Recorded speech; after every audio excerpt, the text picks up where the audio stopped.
En el encuentro de hoy conoceremos cómo fue la experiencia de uno de nuestros oyentes al cuidar una bruja en un hospital.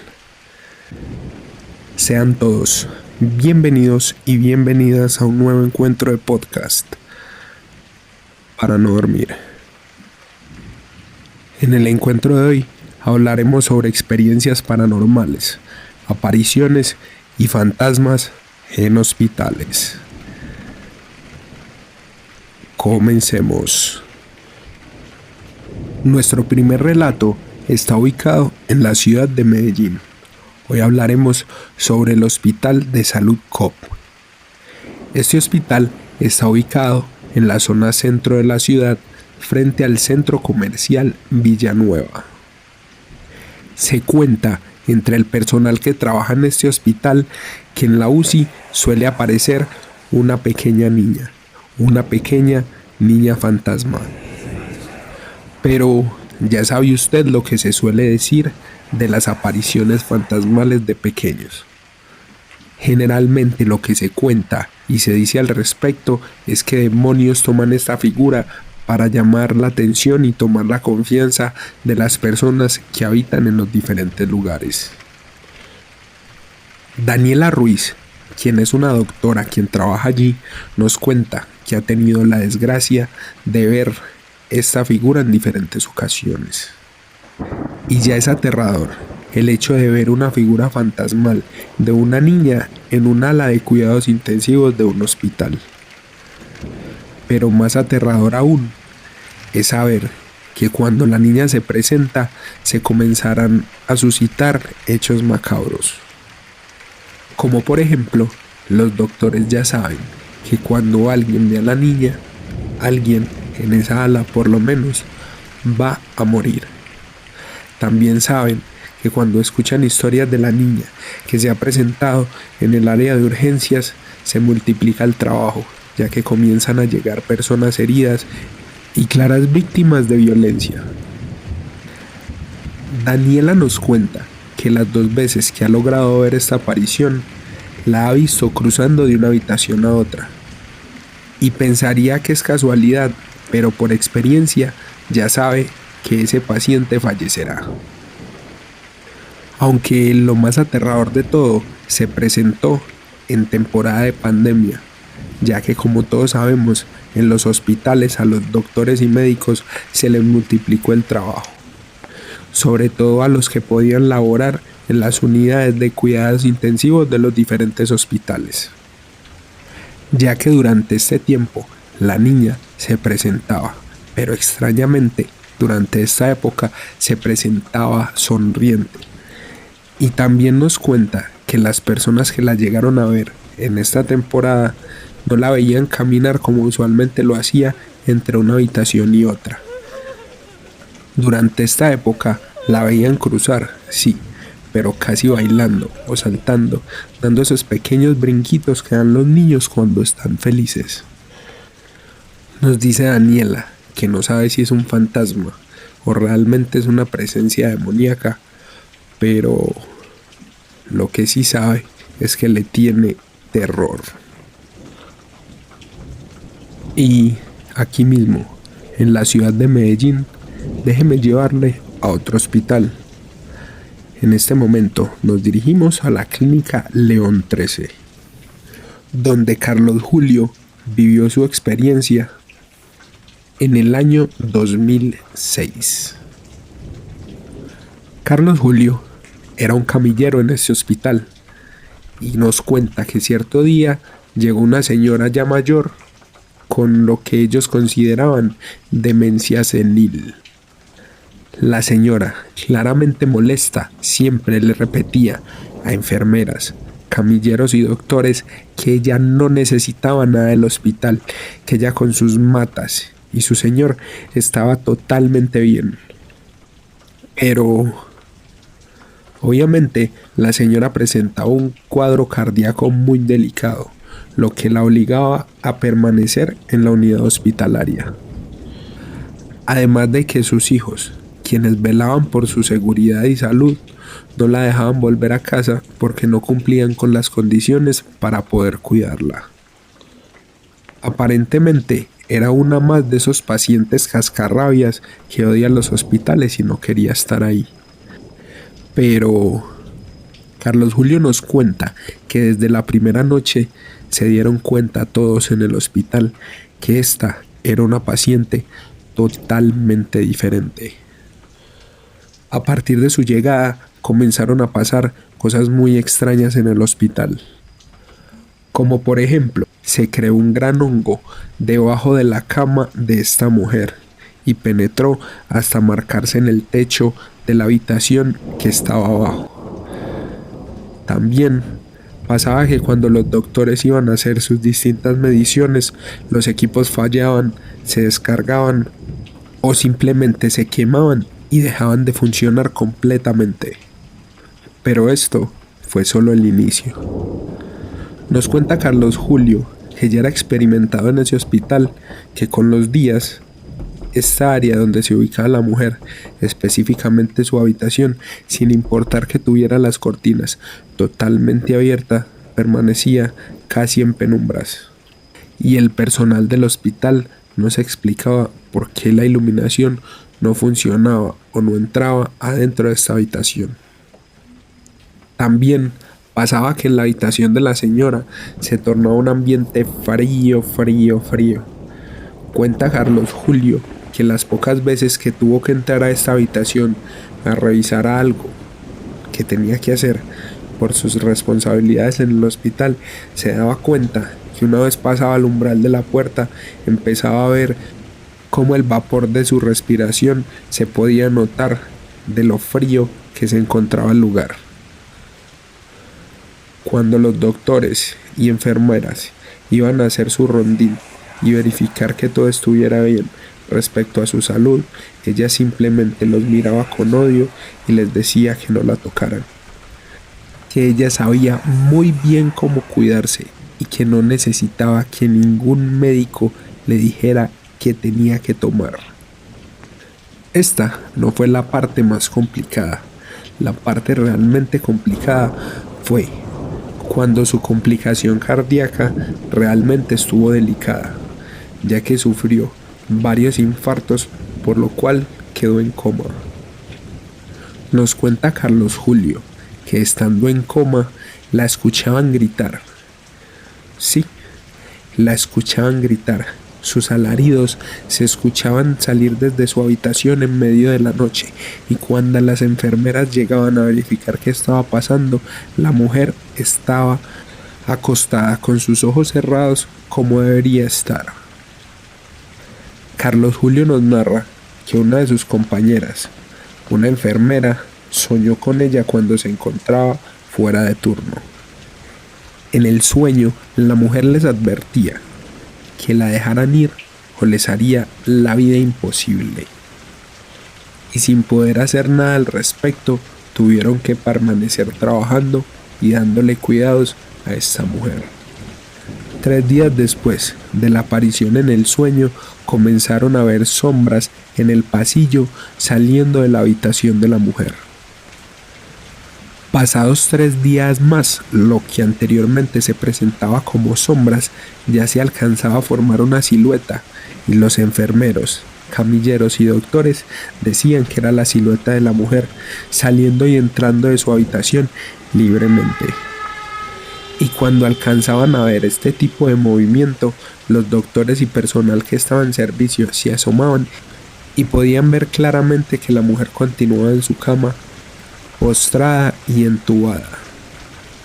También cuentan que en las noches se escuchaba una risa terrorífica que provenía de la habitación.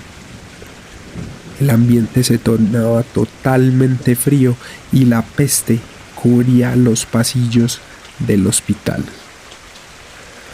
Pero la situación más aterradora que vivió Carlos Julio fue la última noche en la que esta mujer se encontraba con vida. Esta noche, Carlos Julio se encontraba en el puesto de enfermería con las 2 enfermeras que estaban de turno y estaban resolviendo diferentes situaciones del turno.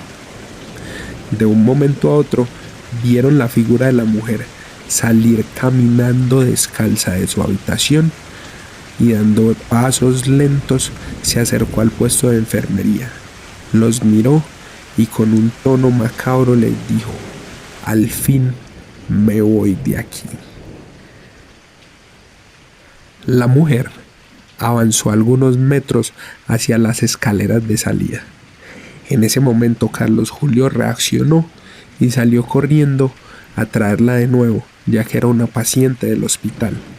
En ese momento, las mismas dos enfermeras que estaban con él se dirigieron hacia la habitación donde la mujer estaba. Y mientras las enfermeras caminaban en dirección de la habitación, Carlos Julio estaba detenido en las escalas, mirando a todas partes, ya que no veía a la mujer que hace algunos segundos había acabado de cruzar al frente de él, y las dos enfermeras diciéndole que por fin se podía ir. En ese momento, Carlos Julio, lleno de pánico, se dirigió hacia donde estaban las dos enfermeras, que estaban paradas en el umbral de la puerta. Cuando Carlos Julio llegó, se dio cuenta de lo que las enfermeras estaban observando. La mujer había muerto y de su cuerpo, de su cama, caían insectos, como cucarachas y gusanos.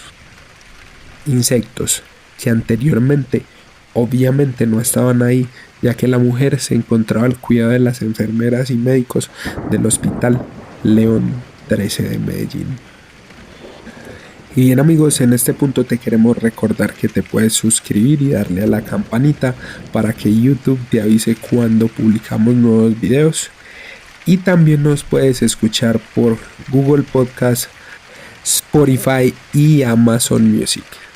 Te queremos recordar que nos puedes encontrar en Instagram como para.nodormir, nos puedes encontrar en Facebook como @paranodormir.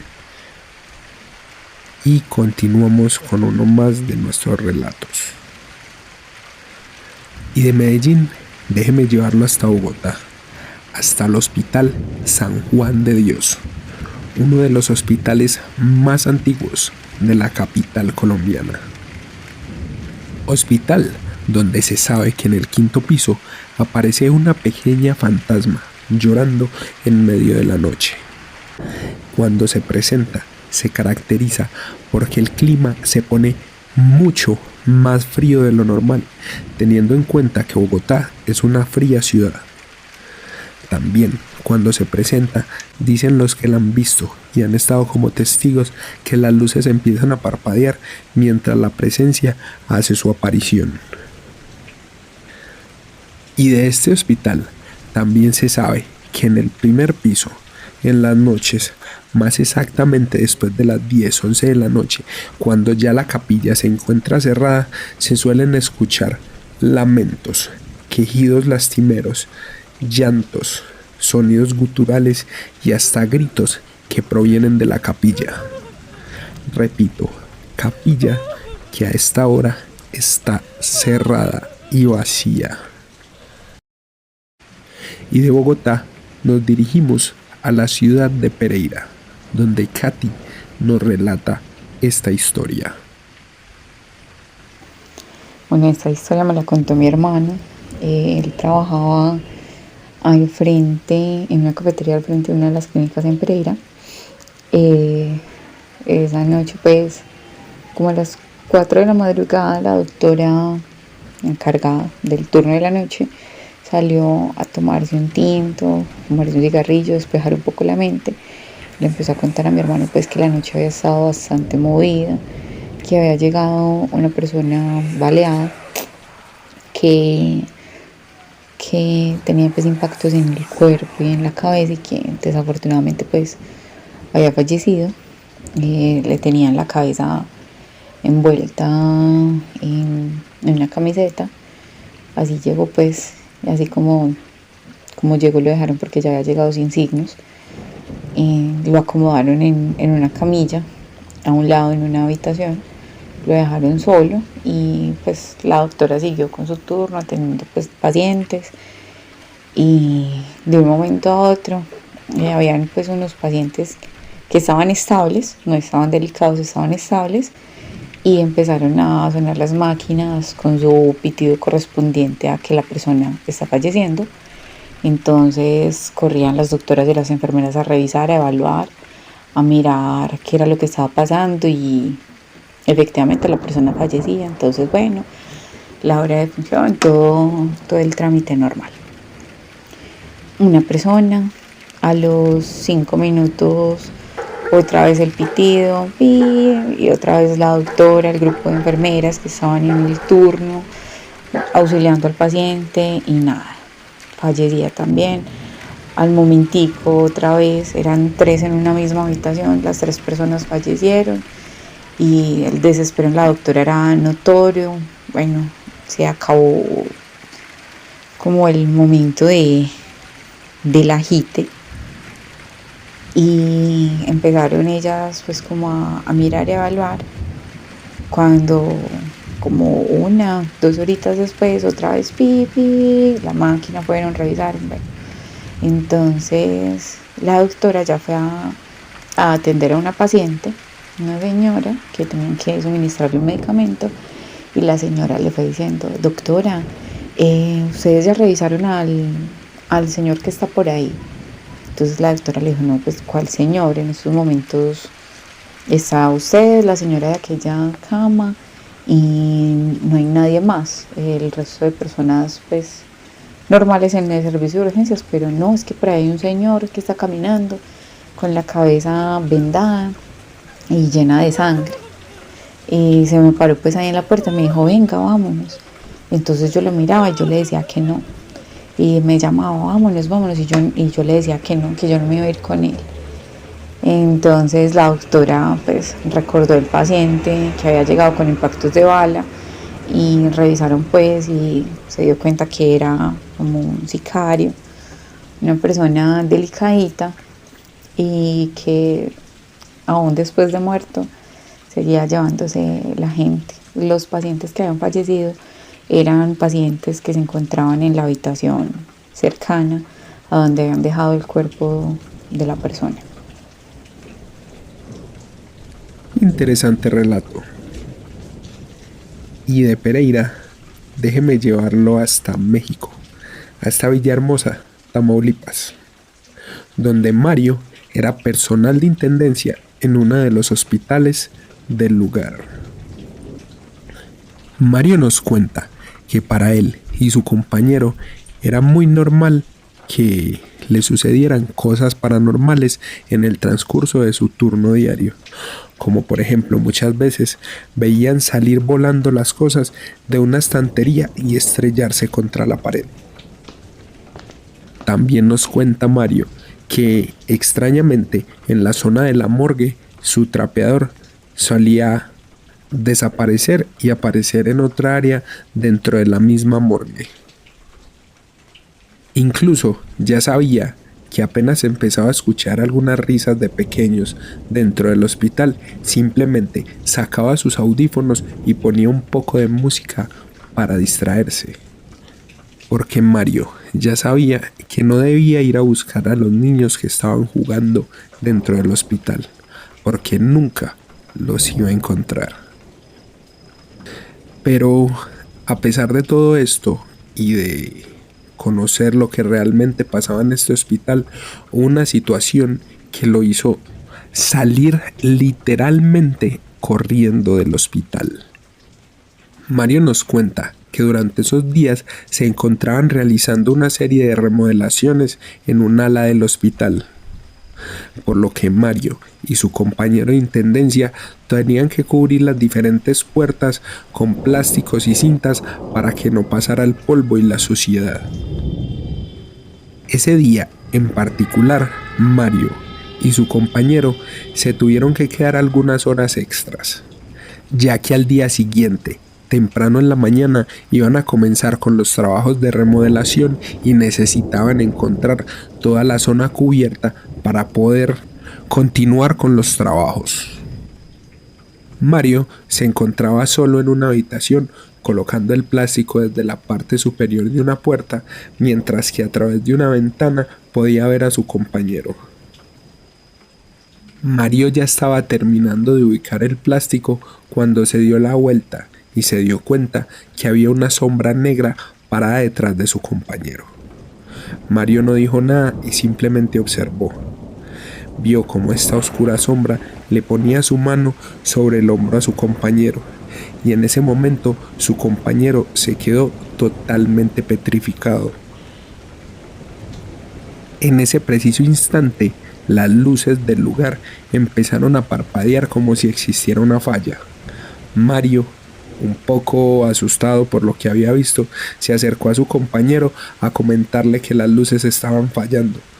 Se dio cuenta que su amigo no reaccionaba y se acercó más a él. En ese momento, el compañero hizo un sonido gutural que asustó mucho a Mario. En ese momento Mario tomó a su compañero de los brazos y lo sacudió, pero Mario se dio cuenta que su compañero estaba totalmente helado y que tenía los ojos blancos. Mario, mientras lo sacudía, lo llamó por su nombre mientras su compañero continuaba sin reaccionar, y en cambio, con una voz profunda y gruesa, le dijo: «No me podrán retener». Y en ese preciso momento, Mario no aguantó más y salió corriendo. Salió corriendo a donde hubieran más personas, a una zona donde se pudiera sentir más seguro. ¿Y usted qué hubiera hecho? Yo pienso que aguanto mucho. Bueno, y eso es todo por hoy. Les agradecemos por llegar hasta el final de este encuentro de podcast. Para no dormir, esperamos que les haya gustado y descansen en paz.